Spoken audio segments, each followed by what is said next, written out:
Assalamualaikum warahmatullahi wabarakatuh. Apa kabar Ananda semuanya? Semoga kalian dalam keadaan sehat selalu ya. Begitu juga dengan saya, begitu. Nah, hari ini kita akan melakukan pertemuan kita yang pertama kalinya setelah kita melaksanakan ujian tengah semester 2 minggu yang lalu. Dan minggu lalu memang saya sengaja untuk free perkuliahan karena menurut saya kita juga perlu jeda untuk melakukan ataupun melanjutkan perkuliahan yang akan kita laksanakan. Nah, beberapa waktu lalu kita juga sudah membahas pengertian komunikasi antar budaya, apa pentingnya kita mempelajari komunikasi antar budaya, prinsip-prinsip dalam komunikasi antar budaya, dan saya harap kalian teman-teman semua sudah memahami secara mendalam apa itu tentang komunikasi antar budaya. Nah, pada pertemuan ini, yaitu pertemuan kita yang ke-10, kita akan mempelajari yang pertama yaitu tentang model dalam proses komunikasi antar budaya. Nah, latar belakang yang mendorong pentingnya melakukan komunikasi antar budaya adalah semakin meningkatnya kontak komunikasi dan hubungan antar bangsa dan negara. Ya, proses komunikasi yang dilakukan antara satu bangsa dengan bangsa lain itu sudah sangat bebas kita lakukan. Oleh karenanya memang mempelajari komunikasi antar budaya ini menjadi semakin penting, dan dari berbagai permasalahan orang mulai menyadari cara untuk berhubungan dalam konteks antar budaya tidaklah sederhana yang dipikirkan sebelumnya. Pada sebelumnya memang menurut masyarakat kita secara umum bahwa komunikasi antara satu negara dengan negara lain itu adalah hal yang mudah. Ternyata tidak gitu. Ada beberapa perbedaan-perbedaan yang dimiliki oleh satu budaya ataupun satu negara yang mungkin kita tidak memahaminya. Nah, oleh karenanya memang itulah yang menjadi landasan penting kenapa kita harus mempelajari komunikasi antar budaya gitu ya. Nah, model proses komunikasi antar budaya ini ternyata memiliki konsep dalam proses ya. Kita mempelajari di sini proses komunikasi antar budayanya. Nah, apa sih sebenarnya proses komunikasi antar budaya? Komunikasi itu merupakan sebuah proses dan interaksi antara komunikan dan komunikator yang melakukan pertukaran pesan secara langsung ataupun tidak langsung. Pengertian komunikasi ini sudah sangat jelas kita ketahui bersama ya. Nah, dimensi proses dalam komunikasi antar budaya ini seperti apa? Ada 3 dimensi dalam mencari kejelasan dan integrasi berbagai konsep kebudayaan dalam komunikasi antar budaya. Yang pertama yaitu tingkat masyarakat kelompok budaya dari para partisipan, konteks sosial terjadinya proses komunikasi antar budaya, dan saluran yang dilalui oleh pesan komunikasi antar budaya, baik pesan yang dilakukan secara verbal ataupun pesan yang dilakukan secara non-verbal. Artinya memang saluran ini tidak pernah terlepas dalam setiap proses komunikasi yang dilakukan. Nah, untuk selanjutnya kita akan membahas 3 konsep ataupun 3 dimensi di dalam proses komunikasi antar budaya ini. Nah, 3 dimensi dalam proses komunikasi antar budaya. Yang pertama yaitu komunikasi antar budaya merujuk pada bermacam tingkatan lingkup dan kompleksitas organisasi sosial. Nah, yang kedua dimensinya yaitu komunikasi antar budaya merujuk pada konteks sosial, akulturasi imigran, difusi inovasi, dan juga sebagainya. Dan yang ketiga dimensi dalam proses komunikasi antar budaya adalah berkaitan dengan saluran komunikasi. Nah, saluran komunikasi ini sudah sangat jelas kita pahami bersama. Saluran itu adalah media yang kita gunakan ataupun media penghubung yang kita gunakan ketika kita ingin menyampaikan pesan kepada komunikator ataupun komunikan ataupun lawan bicara kita gitu. Nah, saluran tersebut dibagi atas saluran antar pribadi atau perseorangan dan juga media massa gitu. Artinya dalam proses komunikasi antar budaya ini ada 2 saluran yang harus kita pahami. Yang pertama itu saluran individu atau perseorangan, dan yang kedua itu media massa.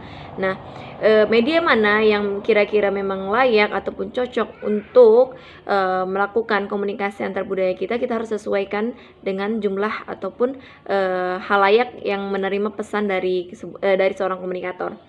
Nah, bersama dengan 2 dimensi sebelumnya, yaitu yang pertama komunikasi antar budaya merujuk pada bermacam tingkatan lingkup, dan yang kedua pada konteks sosial. Nah, yang mempengaruhi dimensi ketiga ini, di mana proses dari hasil keseluruhan dalam proses komunikasi antar budaya gitu. Nah, untuk contohnya nanti kalian bisa cari tahu sendiri bagaimana contoh-contoh dari 3 dimensi dalam proses komunikasi antar budaya. Dan dalam proses komunikasi antar budaya ini juga ada faktor-faktor ya yang mempengaruhi proses komunikasi antar budaya yang kita lakukan. Tentu ya, setiap komunikasi apapun, sejenis apapun, pasti ada saja yang faktor-faktor yang mempengaruhi berjalannya ataupun hal-hal yang menyebabkan komunikasi itu tidak berjalan dengan efektif. Nah, menurut Goodiskin dan Kim, ada 4 faktor atau filter konseptual yang mempengaruhi komunikasi antar budaya. Nah, yang pertama itu ada faktor budaya, ada faktor sosiobudaya, ada faktor psikobudaya, dan yang keempat adalah faktor lingkungan. Nah, untuk masing-masing dari penjelasan dari 4 faktor ini kita akan bahas satu persatu. Di mana yang pertama adalah faktor budaya. Nah, faktor budaya ini menjadi faktor yang paling utama ketika kita melakukan komunikasi antar budaya ataupun proses komunikasi antar budaya. Di mana dalam faktor budaya ini meliputi faktor yang menjelaskan tentang kemiripan dan perbedaan agama, budaya, sikap, dan bahasa.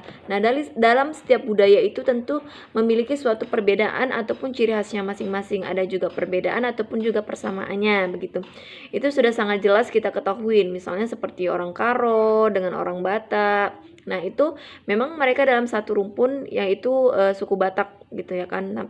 Namun dalam setiap suku ini, baik suku Karo ataupun Batak, tentunya memiliki perbedaan ataupun ciri khasnya masing-masing, baik dari segi bahasa, tradisi, terus juga pakaian gitu, alat musik, dan lain sebagainya. Nah, ini adalah faktor budaya. Nah, yang kedua yaitu faktor sosiobudaya. Pengaruh sosiokultur akan tampak pada proses penataan sosial yang berkembang berdasarkan interaksi dengan orang lain, ketika pola-pola perilaku menjadi konsisten dengan berjalannya waktu.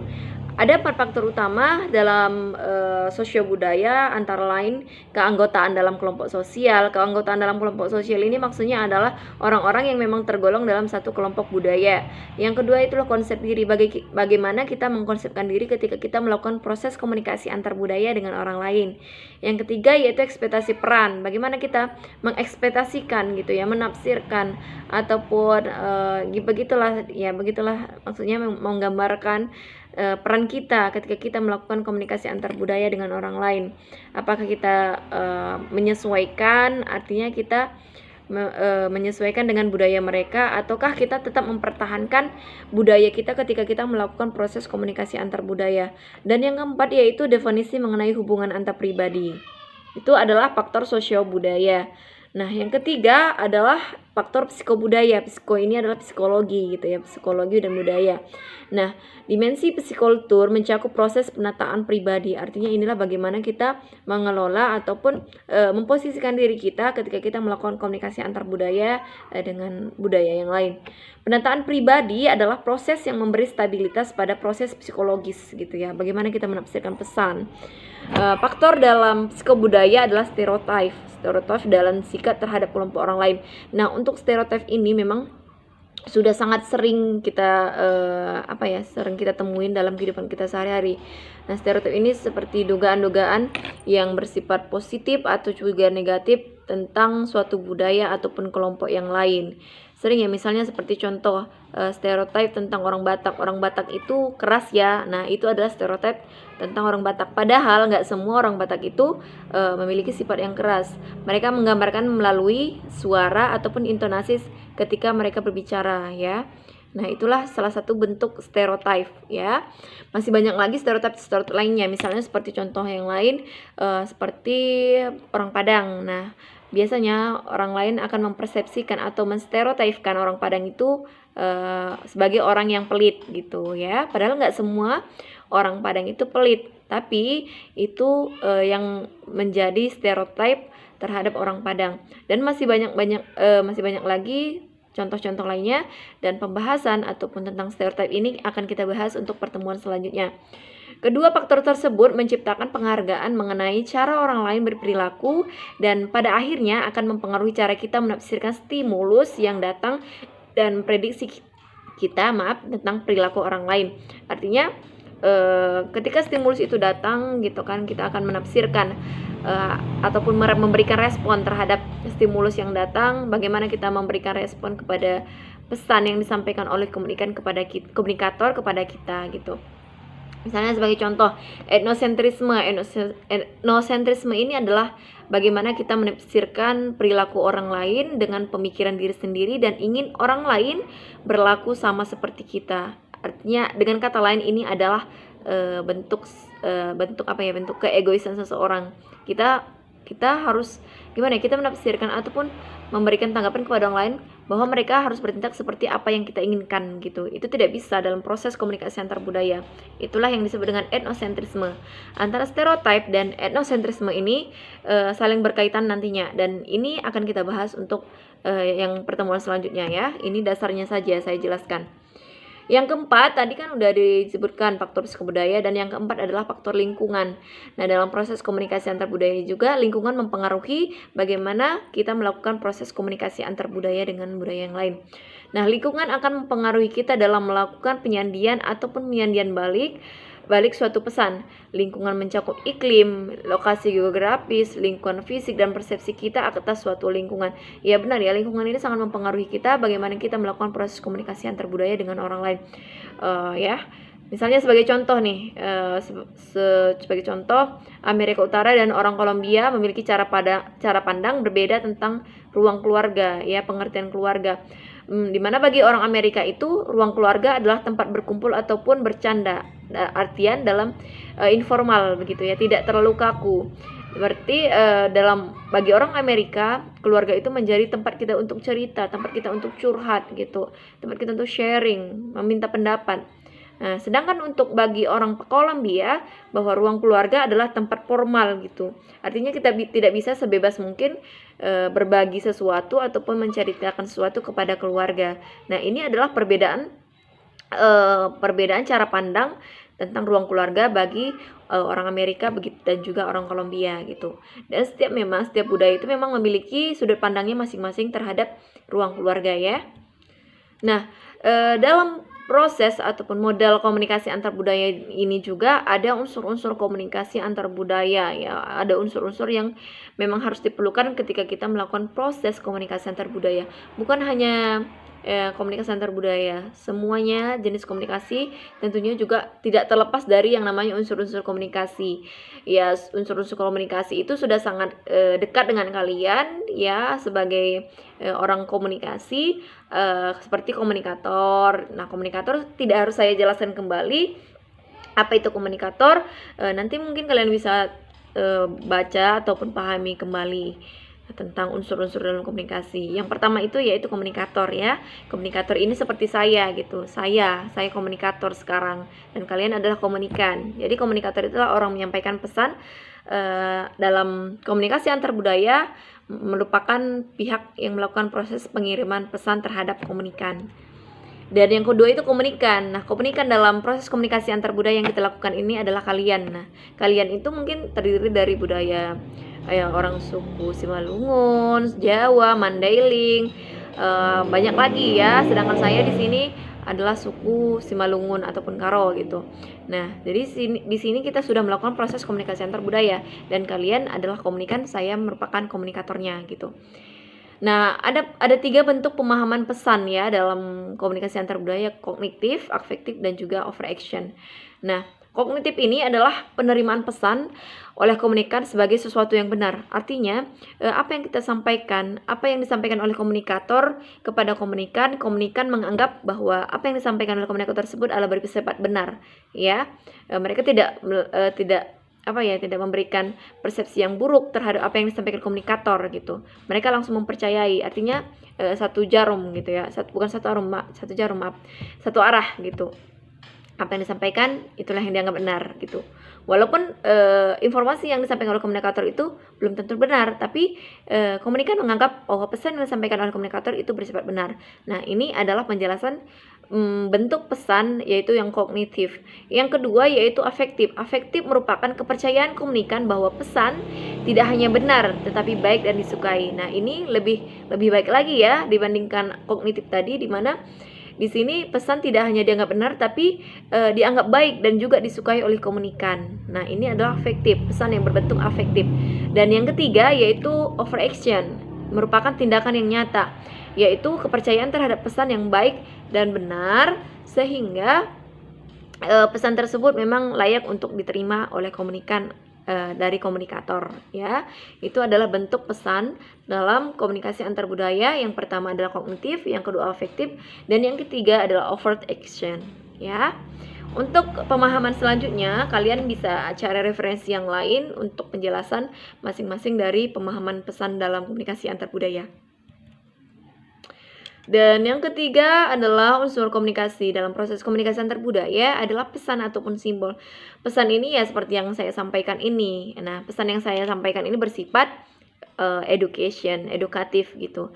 Memang bentuk-bentuk pesan itu kan ada 4 secara umumnya. Yang pertama itu adalah information, artinya hanya menyampaikan informasi, dan yang kedua itu education, berupa pendidikan, edukasi, edukatif gitu, seperti yang saya sampaikan seperti sekarang ini.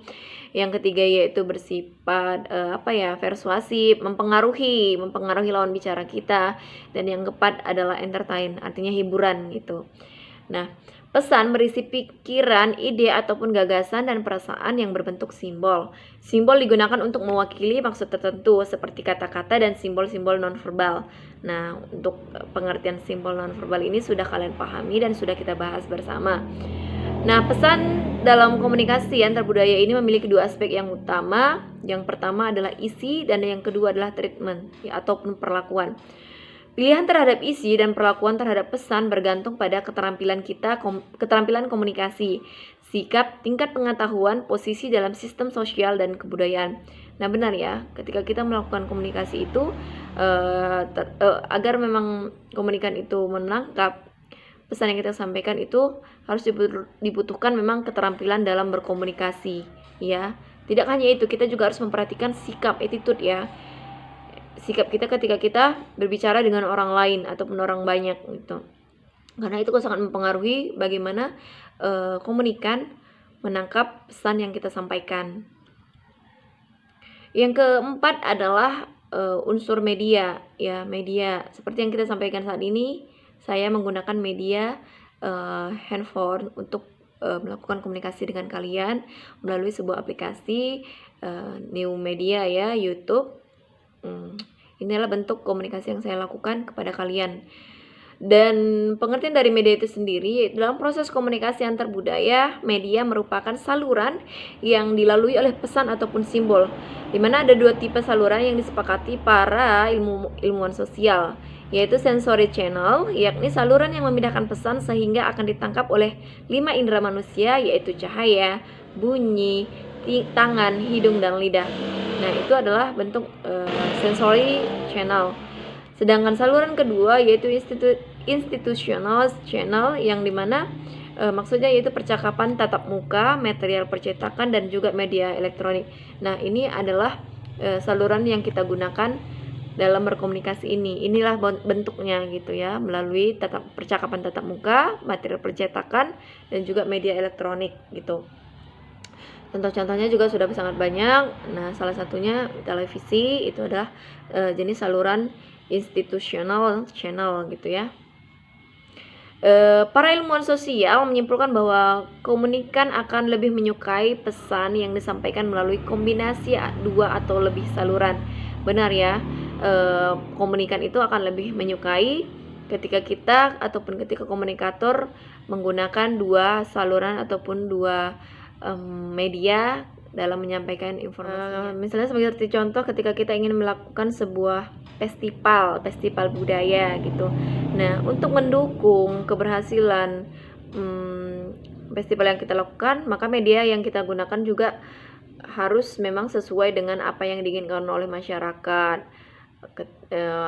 Terlebih lagi masyarakat ataupun jumlah dari khalayak komunikasi kita itu melebihi 50 orang misalnya, maka media yang kita gunakan harus menjangkau masyarakat yang jumlahnya 50 orang ataupun lebih gitu, menggunakan mikrofon dan juga tambahan menggunakan PowerPoint gitu ya kan. Dari PowerPoint itu kita menampilkan video-video tentang budaya. Nah, masyarakat akan lebih mudah untuk menangkap ataupun memahami dari sebuah festival yang kita lakukan gitu ya. Jika hanya menggunakan satu media akan terasa monoton ataupun sangat membosankan. Unsur yang kelima dalam proses komunikasi antar budaya itu adalah efek ataupun pembalik. Efek atau pembalik maksudnya di sinilah apa sih efek yang dirasakan oleh komunikan ketika melakukan komunikasi antar budaya dengan komunikator gitu. Tujuan dan fungsi komunikasi antar budaya antara lain memberikan informasi, menerangkan sesuatu, memberikan hiburan, dan mengubah sikap ataupun perilaku komunikan. Ya, tadi sudah saya sampaikan fungsi komunikasi itu apa, edukasi, apalagi tadi, edukasi, informasi, persuasi, dan juga lain sebagainya. Dalam proses tersebut diharapkan adanya reaksi ataupun tanggapan dari komunikan, dan inilah yang disebut dengan umpan balik. Ya, apa umpan balik ataupun reaksi dari komunikan terhadap komunikator. Tanpa umpan balik terhadap pesan-pesan dalam proses komunikasi antar budaya, komunikator dan komunikan sulit untuk memahami pikiran dan ide ataupun gagasan yang terkandung dalam pesan yang disampaikan. Oleh karenanya memang dalam proses komunikasi antar budaya itu perlu adanya umpan balik dari komunikan kepada komunikator. Yang keenam, unsur keenam yaitu suasana. Suasana ini merupakan salah satu dari 3 faktor penting yang dimana waktu, tempat, dan suasana dalam proses komunikasi antar budaya. Ini juga mempengaruhi ataupun unsur-unsur yang terdapat dalam proses komunikasi antar budaya. Kapan waktu pelaksanaan kita melakukan komunikasi antar budaya, di mana tempatnya, dan seperti apa suasana yang kita lakukan ketika kita melakukan proses komunikasi antar budaya. Gitu maksudnya ya. Unsur yang ketujuh yaitu gangguan. Nah, gangguan dalam komunikasi antar budaya ini merupakan segala sesuatu yang menghambat laju pesan yang ditukar antara komunikator dan komunikan, ataupun dapat juga mengurangi makna pesan antar budaya. Nah, gangguan tersebut menghambat penerimaan pesan dan sumber pesan. Ya, banyak sekali noise yang terjadi ketika kita melakukan proses komunikasi, salah satunya komunikasi antar budaya.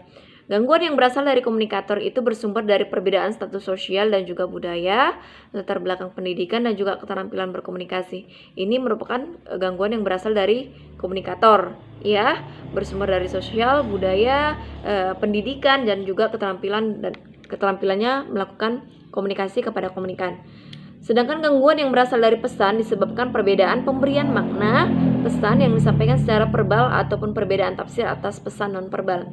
Nah, ini adalah gangguan yang berasal dari pesan. Jadi pesan yang saya sampaikan ini kepada kalian itu salah penafsiran gitu ya. Kalian menanggapnya saya menjelaskan tentang A, sedangkan kalian menafsirkan tentang B gitu. Itu adalah gangguan yang berasal dari pesan. Sedangkan gangguan yang berasal dari media yaitu karena kesalahan pemilihan media yang tidak sesuai dengan konteks komunikasi sehingga kurang mendukung komunikasi antar budaya. Benar, ketika kita ingin melakukan komunikasi, kita harus memperhatikan situasi dan kondisi dan juga jumlah halayak yang kita kita berikan informasi gitu. Harus kita sesuaikan memang. Karena ketika kita memilih media tidak tepat, maka komunikasi juga tidak berjalan dengan efektif gitu. Ini adalah komunikasi ataupun gangguan yang berasal dari media, pemilihan media yang kurang tepat ataupun bisa jadi karena gangguan teknis ya.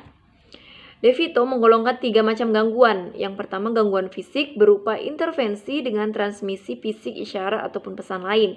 Yang kedua itu gangguan psikologis berupa intervensi kognitif dan mental. Dan yang ketiga itu gangguan semantik, yaitu berupa pembicara dan pendengar memiliki arti yang berlainan, perbedaan makna. Padahal tujuan dilakukan komunikasi ataupun keberhasilan komunikasi itu diukur melalui persamaan makna antara komunikator dengan komunikan.